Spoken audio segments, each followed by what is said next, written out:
మీ teenager boundaries పెట్టగానే ఎందుకు fight చేస్తారో తెలుసా? వాళ్ళకి రూల్స్ నచ్చవు కాబట్టి కాదు.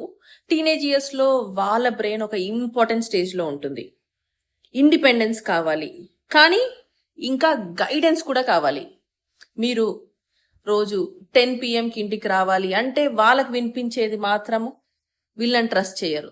మీరు ఫోన్ పక్కన పెట్టు అంటే వాళ్ళకి ఏమనిపిస్తుంది అంటే వాళ్ళు నన్ను కంట్రోల్ చేస్తున్నారనే ఫీలింగ్ వస్తుంది. అందుకే బౌండరీస్ పెట్టడం తప్పు కాదు, బౌండరీ ఎలా కమ్యూనికేట్ చేస్తున్నారో అనేది చాలా ముఖ్యం.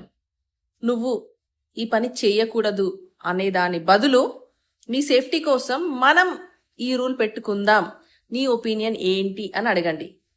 Boundary plus explanation plus choice, ఇవన్నీ ఉంటే కోఆపరేషన్ వస్తుంది. గుర్తుపెట్టుకోండి, teenagers don't need parents who control everything. They need parents who teach them how to handle freedom responsibly.